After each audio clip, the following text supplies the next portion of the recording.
Abajo me indican para... Sí, le escuchamos perfecto. Muy bien, a toda nuestra comunidad de Gaceta Laboral, bienvenidos una vez más a una nueva jornada de capacitación.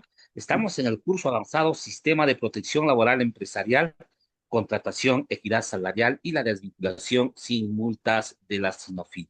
El día de hoy vamos a tener la grata presencia del licenciado Alejandro César Miano Montero, profesional con experiencia en dirección empresarial y gestión estratégica desde Recursos Humanos. Actualmente se desempeña como director de gerente de Miano Asesores Consultores, donde lidera procesos de consultoría organizacional, planificación estratégica y gestión del talento humano. Cuenta con experiencia en el ámbito académico como coordinador de facultad, lo que le permite desarrollar una enseñanza práctica orientada a la realidad empresarial y a la correcta toma de decisiones. Licenciado Alejandro, bienvenido. Es un grato honor tenerlo en nuestra sala virtual. Le dejo la posta para dar inicio con este importante curso. Adelante.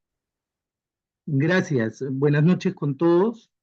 En principio, agradecer a Dios por la oportunidad de poder estar y compartir con ustedes algo de experiencia y conocimientos que he podido acumular a través del tiempo.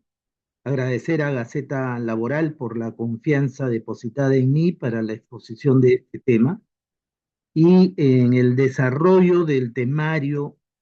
En estos días yo he estado tratando de nutrir bastante la clase del día de hoy y me he dado cuenta y sinceramente felicito a Gaceta Laboral en la elaboración del temario del día de hoy, que está bien concatenado y están muy vinculados en el inicio de una relación laboral cuando se desea contratar personal por necesidades propias de las actividades empresariales. Bien, vamos a dar inicio. Entonces, este es el que ustedes me imagino ya lo tienen, el programa que se va a desarrollar todo el curso de sistema de protección laboral. El día de hoy me toca a mí, el día viernes le va a tocar al magíster Kamisaki, y así tal como está el programa, ¿correcto? La primera sesión, la sesión del día de hoy, corresponde a lo que es reclutamiento y selección, corresponde a decisión estratégica, contratos modales, causas objetivas de los contratos modales, desnaturalización de los contratos, formalización y registros obligatorios en el registro y en el PLAME, los temas de los documentos, el legajo personal, todo lo referente a las infracciones frecuentes que se dan en materia de contratación y lo que corresponde pues a sus multas respectivas de acuerdo a la infracción y al tamaño de la empresa, ¿no? Y algunos casos prácticos que vamos a ver, sobre todo en los cálculos de porcentajes. Bien, toda organización para poder desarrollar sus funciones, obviamente, debe contar con recursos, ¿ok? Como por ejemplo recursos intangibles, que son los procesos productivos, los procesos administrativos, los manuales, manuales de organización y funciones, manuales técnicas, la marca de sus productos, de su empresa, de la actividad, el logo, reglamentos, el posicionamiento en el mercado, el capital relacional, los stakeholders, las fórmulas que puedan tener. Todo eso comprende el recurso de los intangibles. También hay el recurso financiero, y ese recurso financiero está dado por el capital social, bonos, acciones, créditos, préstamos, activos fijos. En lo que se refiere a materiales, la materia prima, el insumo, los insumos, equipos, máquinas, herramientas, unidades móviles, etcétera. Y en lo que es recursos humanos, se tiene que contar con gente operativa, es decir, con los que operan las actividades, con los que ejecutan directamente las actividades que están frente al cliente, al usuario. Los técnicos, profesionales, analistas, jefes, gerentes, directores. Todo ello constituye el recurso humano. Cuando nosotros hablamos de recurso humano, estamos refiriéndonos al personal. Antiguamente se le llamaba relaciones industriales, que tenía que ver con la administración de personal. Pero posteriormente, cuando evoluciona el concepto de empresa, se habla que la empresa debe tener recursos, y uno de esos recursos es el recurso humano. Hoy en día ya se habla de capital intelectual, y dentro de ese capital intelectual está la gestión del talento humano, ¿correcto? El capital humano constituye parte importante del desarrollo de las actividades de la empresa. Y bien, a través del tiempo, esta relación entre el empleador y el trabajador ha ido evolucionando. Desde la época de la esclavitud, de la época medieval, posteriormente la industrial, hoy en día la sociedad del conocimiento. A través de ese tiempo ha ido evolucionando esta relación laboral que existe entre el trabajador y el que hace las veces de su empleador. Antiguamente su amo o el señor feudal, ¿no? Posteriormente el empleador y el obrero, el operario, la clase proletaria, ¿no? Es en la revolución industrial que justamente va apareciendo esta clase obrera, y con ella surgen los sindicatos. ¿A raíz de qué? De que había, obviamente, una explotación por parte de los empresarios, y los trabajadores empiezan a reclamar, y el Estado empieza a regular y a proteger, porque esa es la función del Estado, empieza a proteger a los trabajadores mediante la dación de dispositivos legales de carácter laboral. ¿Ok? Llegamos hasta el año 2020, 2024, 25, que todavía se sigue regulando, ¿no? Y bien, en esta coyuntura, en esta situación en la que el empleador necesita desarrollar sus funciones para poder cumplir con el objeto social de la empresa, que puede ser dar un servicio, puede ser extraer mineral o extraer productos de marinos, puede ser comercial o puede ser industrial. Para cualquiera de estos tipos de empresa, el empleador necesita contar con el recurso humano o con el talento humano. Y para ello tiene dos mecanismos importantes, que es la contratación directa y la contratación indirecta. Cuando hablamos de contratación indirecta, estamos hablando de dos aspectos regulados por ley. Uno de ellos data de hace muchas décadas, que es la intermediación laboral, que se denomina el service, el famoso service. Yo recuerdo en el año 80 que trabajaba en National Cash Register, NCR, que era de las cajas registradoras, hoy hacen los POS. Ahí teníamos personal contratado por service. Existía Manpower, pero Manpower ya no tenía el nombre en inglés. ¿Por qué? Porque la revolución del general Velasco obligó, expropió y cambió todos los nombres, desapareció los nombres extranjeros y le puso manos peruanas, ¿no? Y bueno, desde esa época que yo recuerdo, ahora, esto es mucho más antes todavía. El service existió mucho más antes.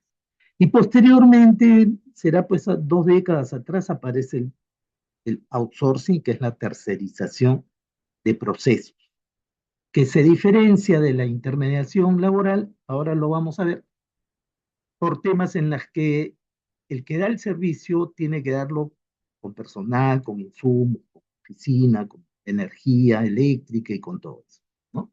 Eso lo vamos a ver en la siguiente diapositiva. Y la otra forma de contratación es la contratación directa del empleador con la persona, ¿ok? Y esto puede ser de dos maneras, a través de los contratos de trabajo que tienen tres modalidades: contratos a plazo indeterminado, contrato a plazo fijo o determinado y el contrato a tiempo parcial. Aquí hay, en esos tres casos, hay un vínculo directo con el empleador, cosa que no existe con los mecanismos de tercera, porque tienen otro empleador. Y otra de las formas de contratar directamente también son los convenios de formación y capacitación. Obviamente que aquí la responsabilidad de resultados es totalmente distinto al contrato de trabajo, cualquiera de los tres que hemos mencionado. ¿Por qué? Porque en los convenios de formación más está orientado a que la persona aprenda, que la persona ponga en práctica lo que los fundamentos teóricos de la universidad o del instituto le han dado, ¿correcto? Entonces, aquí es más orientado a un proceso de enseñanza-aprendizaje, pero que de alguna manera también contribuye a desarrollar actividades de la empresa, pero muy, muy relativo. En cambio, en los contratos de trabajo, ahí sí existe una obligación de desempeñar actividades, funciones.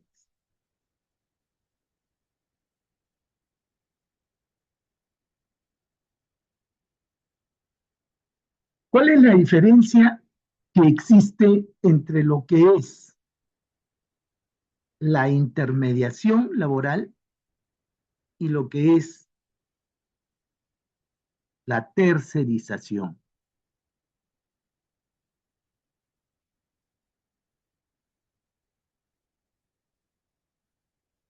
La intermediación laboral está regulada por la Ley 27626 y el Decreto Supremo 003-2002 TR.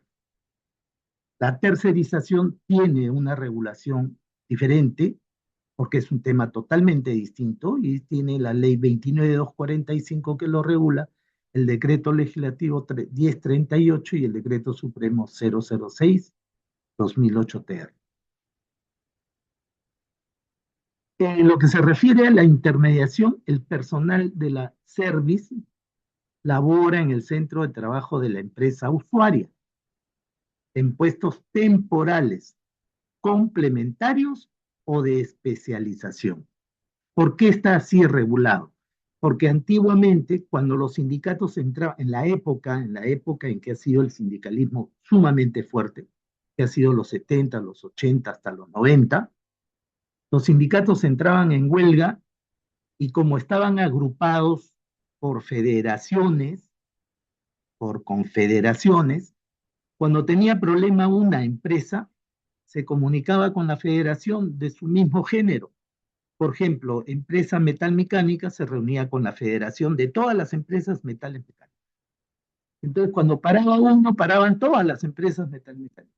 Cuando había un problema en el banco, paraba el Banco Sur Medio del Callao, pero como estaba federado, toda la banca paraba por el problema del Banco Sur Medio Callao. Paraba el Banco Vice, el Banco de Lima, todos paraban a nivel nacional. Entonces, ¿qué hacían los empleadores?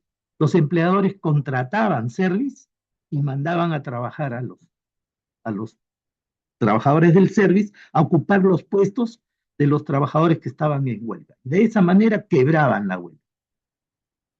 Entonces, se dio por que esto no era dable, porque los trabajadores tienen derecho a la sindicalización y tienen derecho a la huelga. Lo expresa claramente la Constitución, y esto es algo que desde la OIT viene, ¿no? Entonces, se regula y se dice, los puestos que son de carácter complementario, temporal o de especialización, sí pueden ir por el service. Puedo contratar a un service, a Adecco, por decir algo, no, perdón, por decir una empresa, eh, eh, y le digo, ¿sabes qué? Mándame, eh, necesito ahorita en este momento un especialista en digitación hacia la nube, ¿no? Y eso es temporal para poder ingresar toda la información que tengo del área de recursos humanos, ¿ok? Eso sí lo puedo hacer. Pero no le puedo decir, voy a contratar mediante un service al contador general, porque ese es un puesto permanente. No puedo decir, tráeme obreros de planta, o operarios de máquina, operarios de logística, porque esos son la carne, ese es core business del negocio. Ahí no puedo contratar, ¿correcto? Entonces, el service es para eso, para puestos temporales complementarios o de especialización. En el caso de la tercerización, lo que yo voy a contratar es una empresa que me desarrolle un proceso, pero que me lo desarrolle con sus insumos, con su personal. Si es en su oficina o es en la planta donde está la empresa, ahí tendrá que generar un ambiente y tendrá que alquilar su energía y todo lo demás, pagar su internet y todo, ¿correcto? En lo que se refiere al tipo de desplazamiento, en el caso del service, la empresa a la que pertenece el trabajador, en este caso Adecco, pertenece a la planilla de Adecco, lo destacan a la empresa de gaseosas, Incacol. En el caso de la tercerización, también lo destacan, lo pueden hacer en su oficina, pero también lo pueden destacar, ¿correcto? ¿Para qué? Para que lleve a cabo un proceso específico. Límite de trabajadores en el caso de las empresas de intermediación. Máximo el 20% de la planilla, ¿ok? Mientras que lo que es tercerización o outsourcing no existe límite. Requisito para la empresa, inscripción en el registro nacional y debe conceder fianza para garantizar el cumplimiento de las obligaciones laborales. O sea, ahí hay una responsabilidad solidaria, ¿correcto? Es decir, tiene que estar permanentemente chequeando que el service cumpla con pagarle la CTS, pagarle puntualmente sus remuneraciones, si cumple con las gratificaciones, si hace los depósitos a la AFP.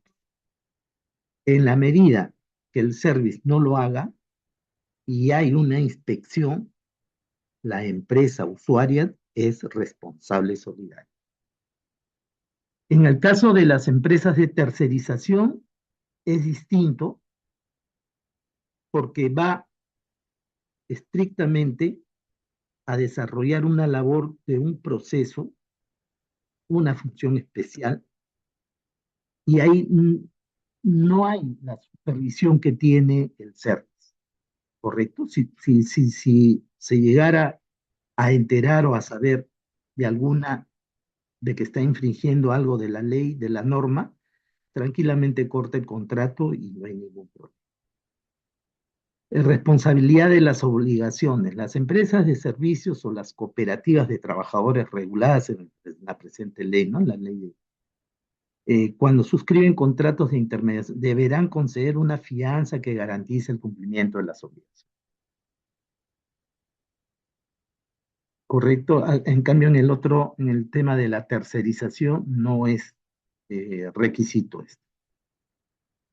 Bien, entonces ahí tenemos un tipo de contratación, la contratación indirecta, que es a través de terceros, un mecanismo de terceros. Pero esto también tiene sus bemoles, tiene sus problemas. ¿Por qué? Porque también se desnaturaliza. Al igual como los contratos modales, también hay desnaturalización cuando uno contrata service o cuando hay procesos que se están llevando a cabo por tercero, un outsourcing, ¿no? Un externo. Y en esos casos, nosotros vemos, hay protocolos que es una FIL, ya la superintendencia, resoluciones de intendencia, perdón, que regulan las visitas inspectivas en estos temas de service y en los temas de outsourcing. Hay protocolo de fiscalización que tiene una FIL para que los inspectores en el momento en que van puedan requerir documentación que evidencie los hechos. Los hechos tienen que sustentar lo que dice los documentos. Ahora vamos a ver un tema de primacía, ¿correcto? Entonces, sí hay temas de responsabilidad solidaria, hay temas de desnaturalización de los contratos de service con los trabajadores o de los trabajadores con los contratos de tercerización. Otro de los aspectos que tenemos que diferenciar es la locación de servicio. Una empresa puede tener locadores de servicio.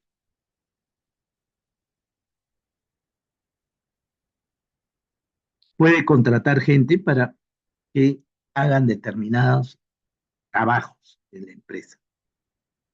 Pero la locación de servicio no está regulado por el régimen laboral común, por el texto único ordenado, ¿no? Del decreto legislativo 728. No, no es un régimen laboral, es un tema civil, ¿correcto?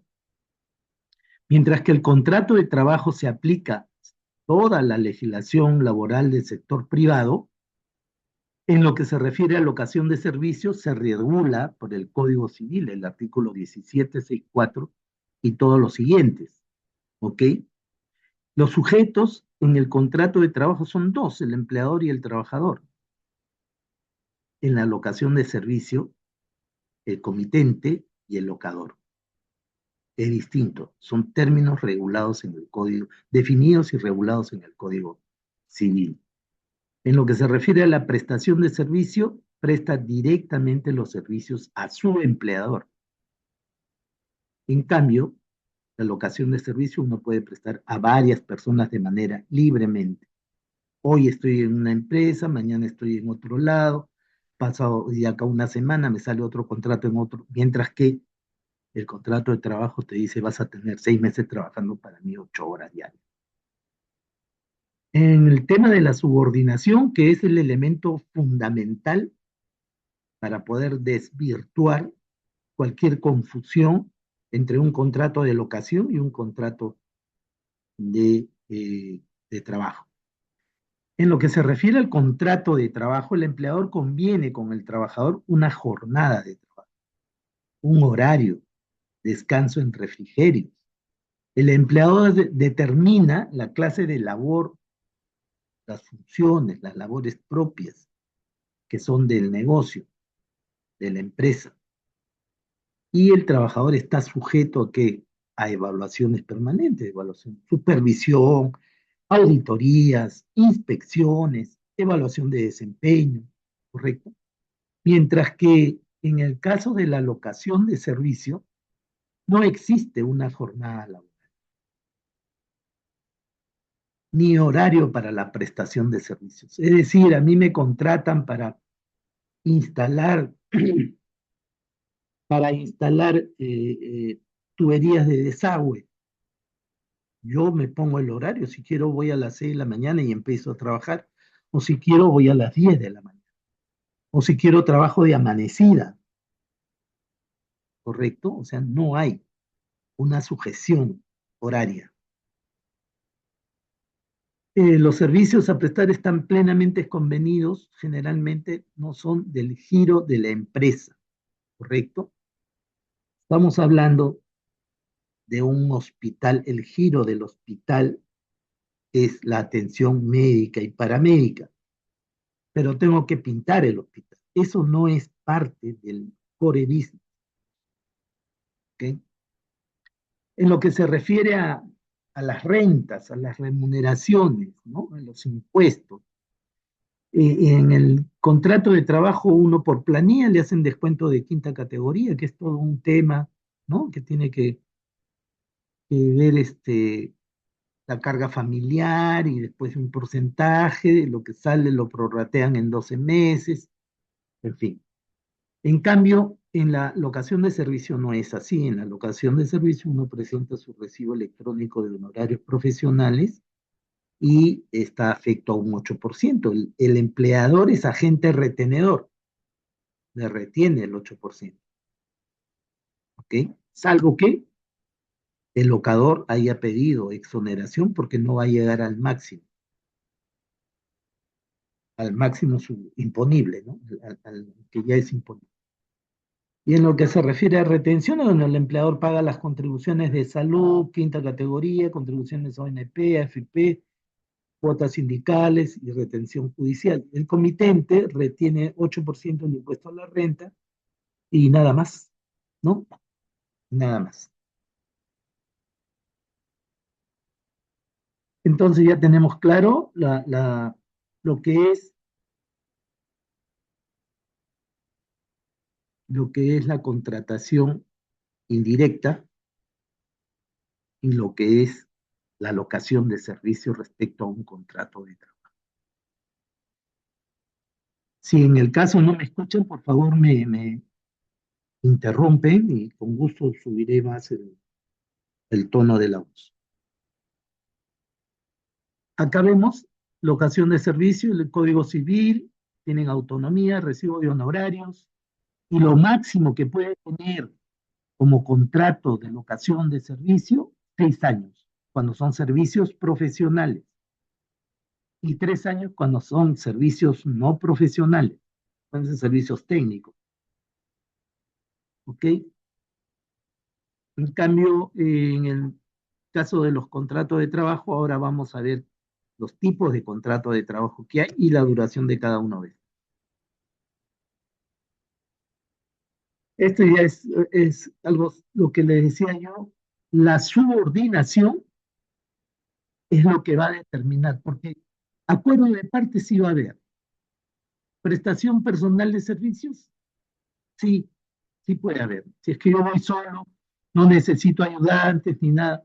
De repente pintar un edificio, hago un contrato de locación de servicios, pero llevo a 4 o 5 personas para que me ayuden a pintar, es distinto. Pero si esto es un trabajo, solamente lo hago yo, puede ser que se confunda con un contrato, con los elementos del contrato de trabajo, que son tres: prestación, subordinación y la remuneración.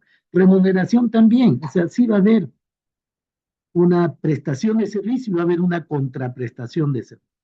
Lo que no va a haber, y eso es lo que va a marcar la diferencia, y por ahí es donde Sunafin siempre va y busca, es la subordinación. El marcar reloj, horarios, entrada, salida, documentos que le lleguen a uno, memorando, esas cosas las inspecciona.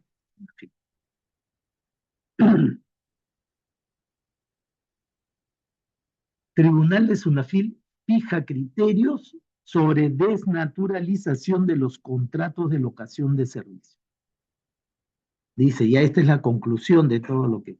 Por tanto, si bien formalmente la empresa inspeccionada contaba con documentos que establecían la existencia de un contrato de locación de servicios entre ella y el denunciante, en la práctica, en aplicación del principio de la primacía de la realidad, se ha acreditado la existencia de los elementos que determinan la existencia de una relación laboral, correspondiendo con ello que la empresa registrará en la planilla al trabajador afectado, además del cumplimiento del pago de los beneficios laborales como gratificaciones legales, bonificaciones extraordinarias, CTS, vacaciones, en fin, todo. ¿Ok? El principio de la primacía de la realidad. Vamos a ver los principios. En el derecho laboral Hay varios principios. Aquí tenemos 8 principios. El principio de la primacía de la realidad, el principio protector o tutelar, ¿no? Es decir, el principio en el que el derecho del trabajo tiene la función tutelar para el trabajador, propio de un Estado. El Estado lo que hace es un árbitro entre el capital y el trabajador, y lo que hace es proteger al trabajador. El principio de la norma más favorable. Cuando existen dos normas que regulan lo mismo, o sea, que tienen que ver con lo mismo, pero que hay confusión en su redacción o en su interpretación, se aplica lo que es más favorable al trabajador. ¿Okay? Cuando hay una controversia entre dos normas para un beneficio, una sanción, qué sé yo, se aplica el que más le favorece al trabajador. El principio de razonabilidad, que las decisiones se tomen en el contexto, deben responder al criterio de razonabilidad. Todas las decisiones que tome la empresa debe estar sustentada con criterios técnicos, con criterios legales, ¿no? Irrenunciabilidad de los derechos laborales, ese es otro principio que está constitucionalmente redactado, ¿no? Que no se puede renunciar a los beneficios, a las remuneraciones ni a nada. Cuando hay una duda, cuando existe una duda de un hecho, la duda favorece al trabajador. Indubio pro operario. ¿Ok? Indubio pro operario. Hay otro indubio, indubio pro reo, pero ese ya es en lo penal. La duda favorece al preso. ¿Ok? Acá en lo laboral es indubio pro operario. El principio de continuidad privilegia las relaciones laborales a tiempo indeterminado. Aquí tenemos que tener en cuenta y ahora lo vamos a ver. En virtud del mismo, la ley otorga adecuada protección contra el despido arbitrario. Y el principio de la buena fe es aplicable a ambas partes de la relación laboral y exige cumplimiento honesto, responsable y firme. Entonces, lo que nos decía esa resolución de Sunafil era que aplicando el principio de la primacía de la realidad, daban por aceptado el reclamo del trabajador y obligaba a la empresa a incluirlo en la planilla y a pagarle todos los beneficios que había dejado de pagar. ¿Y qué nos dice el principio de la primacía de la realidad? En caso de discordancia entre los hechos y lo que surge de los documentos, se otorga preferencia a lo que sucede en el terreno de los hechos. Los documentos no cuentan porque el papel aguanta todo. Y para eso el inspector, cuando vas en la primera etapa, la actuación inspectiva, cuando va y hace la visita, él se puede, con todas las facultades que le confiere la ley, puede pasearse por toda la empresa buscando que las declaraciones del personal. Y en el caso del denunciante, buscar cuáles son los hechos reales para confrontar con los documentos que la empresa presenta. Y ahora vamos a ver algunas jurisprudencias al respecto. ¿Cuándo aplica el principio de la primacía de la realidad? ¿Cuándo se aplica? Dice, el trabajador presta servicios en un cargo similar al de otro trabajador registrado en la planilla de la empresa. Es decir, es un puesto de trabajo que tiene dos plazas. A uno lo hacen ingresar a planillas y al otro lo contratan para que haga lo mismo, parecido, pero le hacen contrato de locación de servicio. Ahí es donde aplican el principio de primacía de realidad.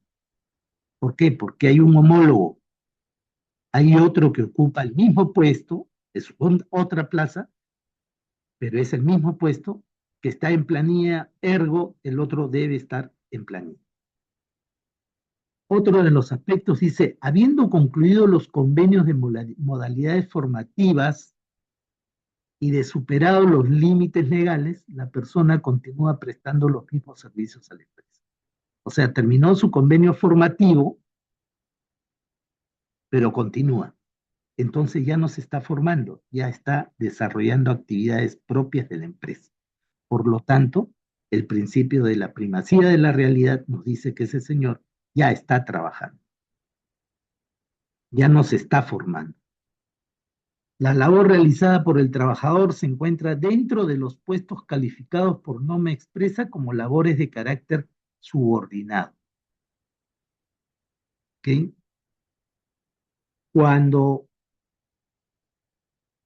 un trabajador desarrolla actividades que tienen que corresponder a a órdenes de trabajo, a disposiciones emanadas de un supervisor, de un jefe de sección, de un jefe de departamento, o a políticas de la empresa, ¿no? El principio de la primacía de la realidad dice, este señor está de manera subordinada. En la prestación de un servicio se comprueban las manifestaciones de los elementos esenciales del contrato de trabajo. ¿Qué quiere decir? Lo que estábamos viendo hace un rato, ¿no? En el caso de locación de servicio, si están los tres elementos del contrato de trabajo, que es prestación personal, que es remuneración y que es subordinación, pero no está en planilla, el principio de la primacía de la realidad me dice que tiene que estar en planilla.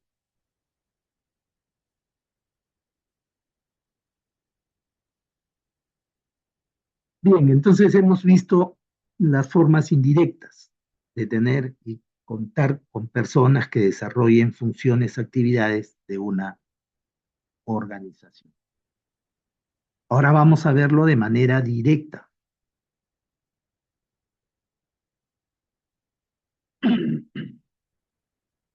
Para ello tenemos que tener en cuenta cuáles son las normas que regulan los contratos de trabajo.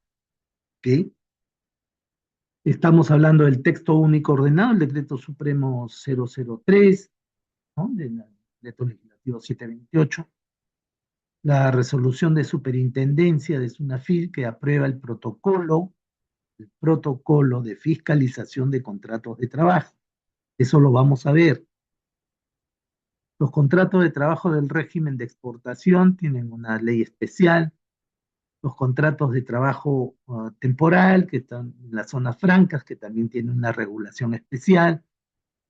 El decreto legislativo 689, que es para la contratación de los extranjeros. Hoy en día debe estar más en mayor operatividad estos contratos debido a la gran migración que hemos tenido de venezolanos, colombianos. Entonces, hay bastante uso de esta ley.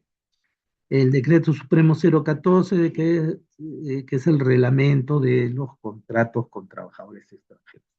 Entonces, acá tenemos toda la normatividad relacionada a los contratos de trabajo.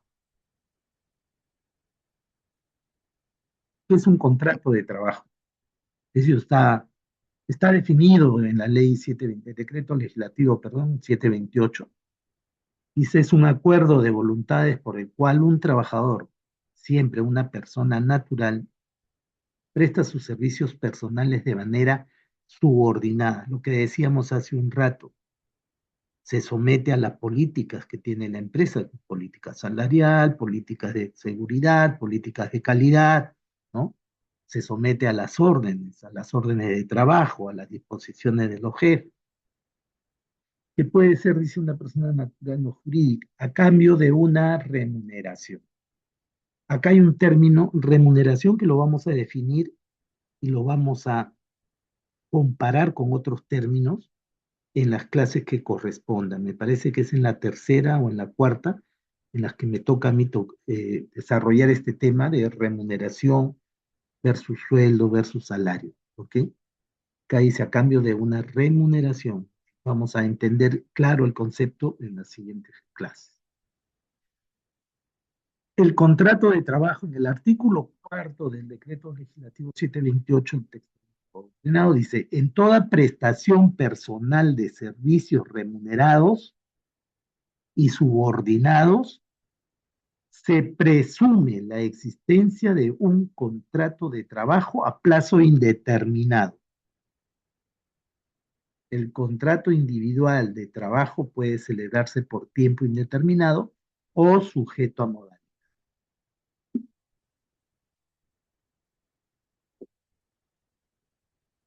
Y esto es importante porque si yo pongo una empresa textil, pongo mi empresa textil de confecciones, donde voy a comprar telas y los voy a transformar en camisas, en vestidos, en faldas, shorts, en fin, polos, ¿no? Este, toda mi vida lo voy a hacer. Todo el tiempo que dure la empresa, voy a necesitar gente que transforme la tela en prendas de vestir. Entonces, esa actividad es indeterminada. Tendrá su término cuando cierre la empresa. ¿Sí? Entonces, cuando nosotros hablamos de un contrato de trabajo, tenemos que ver los sujetos del contrato. El empleador, dice, es una persona física o jurídica que recibe el trabajo que presta el trabajador asalariado. ¿Cuáles son las características? El empleador es el dueño de los medios de producción, es decir, el dueño de la empresa, de toda la maquinaria, los equipos, todo, insumos, todo. El empleador recibe la prestación del servicio. El empleador puede ser persona natural, persona jurídica. Su actividad puede o no tener fines de lucro. Cuando una actividad no tiene fines de lucro. A ver, si nosotros hablamos de las empresas de bebidas, las que siembran arroz, todas estas empresas van a tener fines de lucro. O sea, yo pongo un negocio para ganar plata, para tener utilidades. Entonces ahí estamos hablando de una empresa privada sujeto al régimen laboral común y también a los temas de los impuestos y todo. Pero cuando yo me uno, me junto con personas que quieren hacer lo mismo que yo y juntamos plata entre todos, ponemos un negocio, un equipo de fútbol o un club. Entonces, los clubes, por ejemplo, yo he trabajado en el Country Club de Villa y ahí no se produce nada, se da un servicio, pero ese servicio se da porque los que van aportan mensualmente. Son dueños, los socios son los dueños. No estamos hablando de accionistas, estamos hablando de socios, los socios. Los socios pagan una cuota mensual, una matrícula, pagan su cuota mensual por el hijo, por la esposa, todos. Y con esa plata se genera el mantenimiento del club, se compran pelotas, la cancha de tenis se mantiene, la cancha de golf, todo.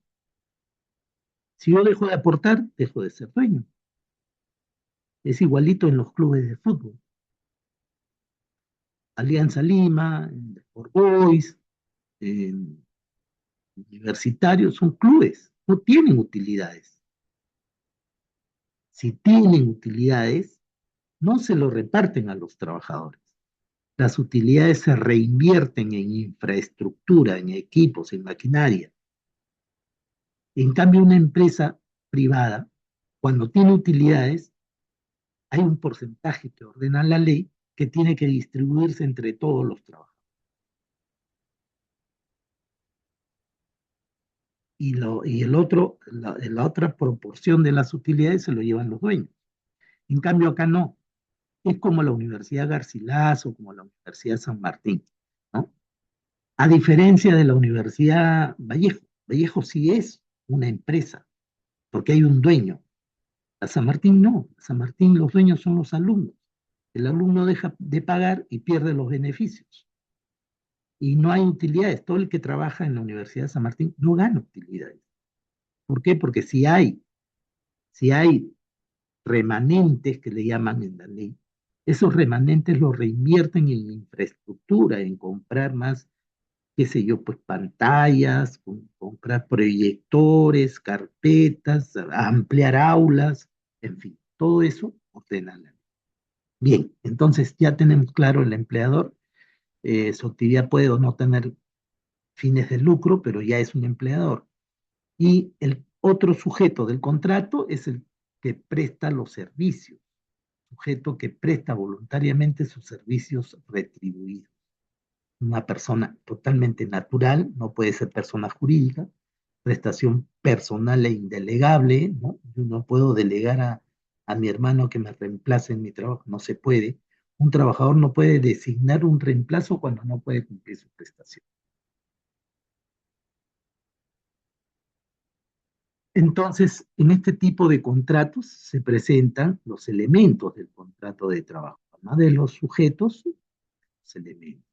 La remuneración, dice, es el íntegro, ahí está, mire, el concepto, remuneración, es el íntegro de lo que el trabajador percibe por sus servicios, en dinero o en especie, cualquiera que sea la forma de denominación que tenga, siempre que sea de su libre disposición.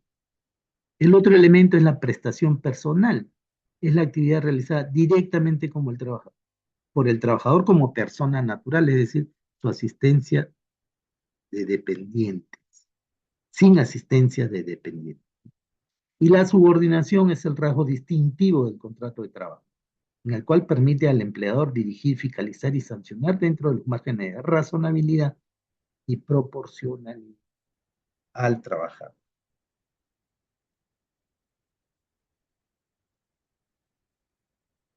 Esto es algo que también tenemos que ver, ¿no? Todas las empresas,